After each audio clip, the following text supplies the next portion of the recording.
Всем привет! Сегодня мы совершенно спонтанно отправляемся с вами в один из самых красивых городов Польши – Гданьск.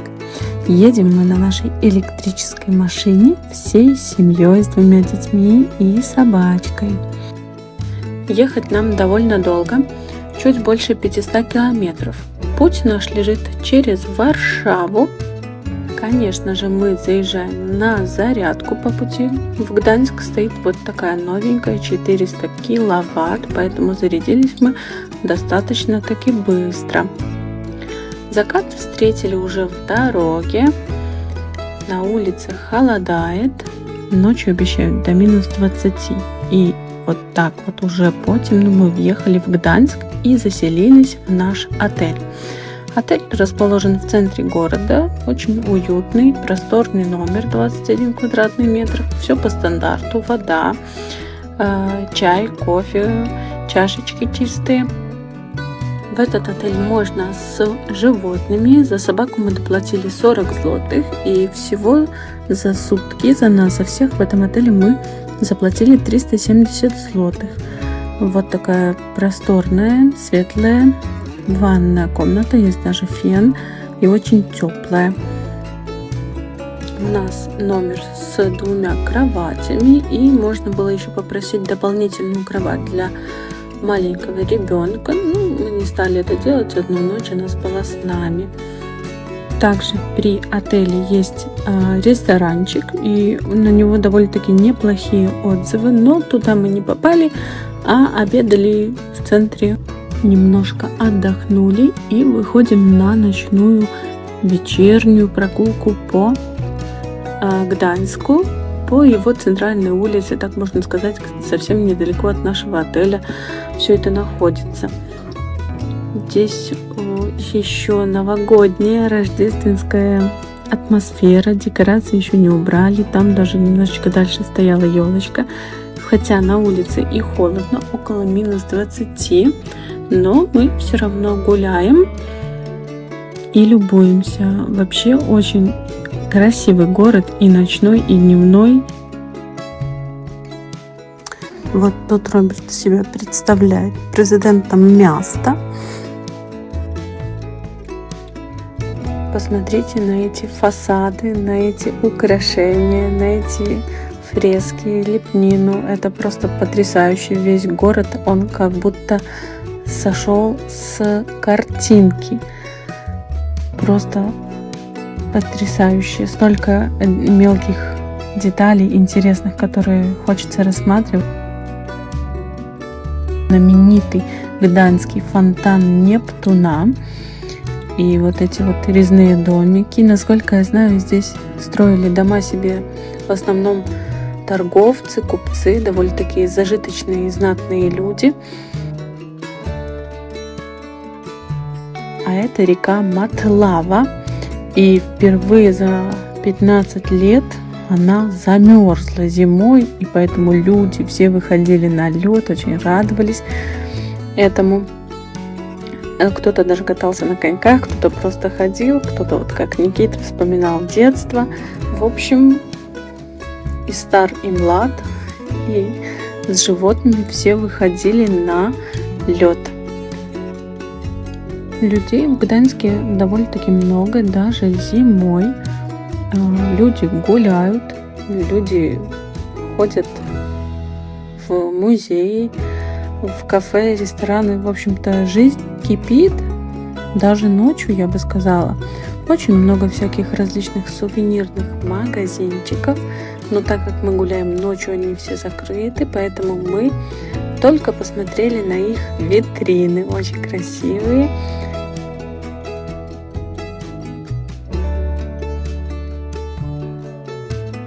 Это одна из достопримечательностей Гданьска, насколько я знаю, называется Золотые ворота. Это возле нашего отеля.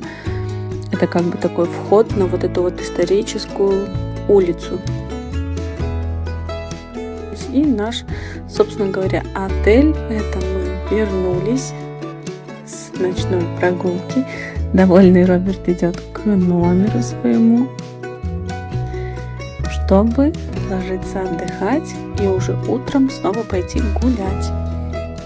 А это уже утро следующего дня. Мы выходим вновь на прогулку из нашего отеля и направляемся вот по такой улице. Она называется улица Долгая и выходит потом на рыночную площадь.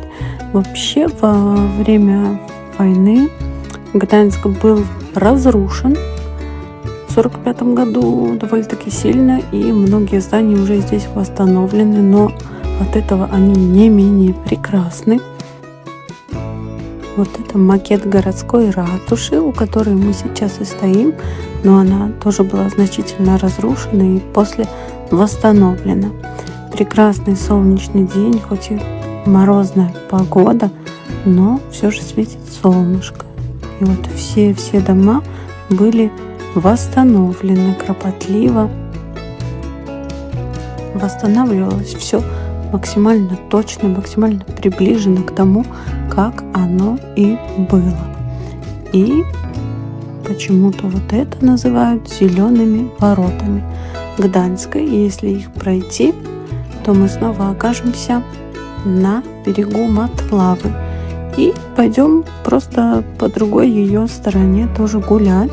И вот видите, тут уже стоят такие современные застройки, но все это выполнено в стиле старинных камениц Гданьска. И дальше выходим вот к такому небольшому современному уже порту, где припаркованы частные такие лодочки. Они все скованы сейчас льдом. А вот там вот мы видим с вами журавль. Это старинный портовой кран, который использовали для разгрузки кораблей. Ну, собственно говоря, просто потрясающей красоты набережная тоже. И вот сам этот кран.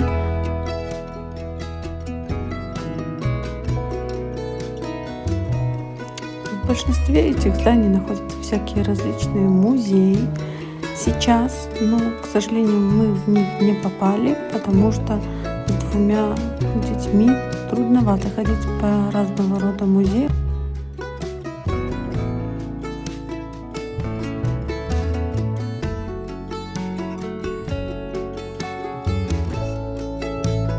Также тут стоит здание Гданьской филармонии и вот зерносушильня такая старинная с множеством окон. Это здание портовых ворот. Сохранилось даже немножечко оригинальной кладки.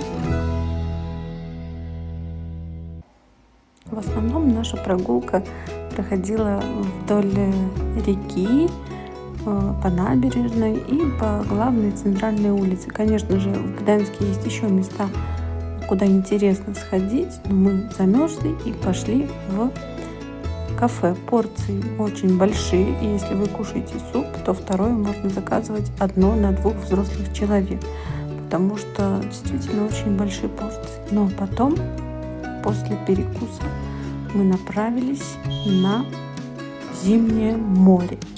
Это вообще красота, что-то с чем-то, хоть было очень-очень скользко, но мы туда пробрались и с собакой, и с коляской, и это просто невероятно, не знаю, зимнее море, наверное, более захватывающее для меня, чем летнее, хотя вот кое-кому даже удалось купаться в минус 16.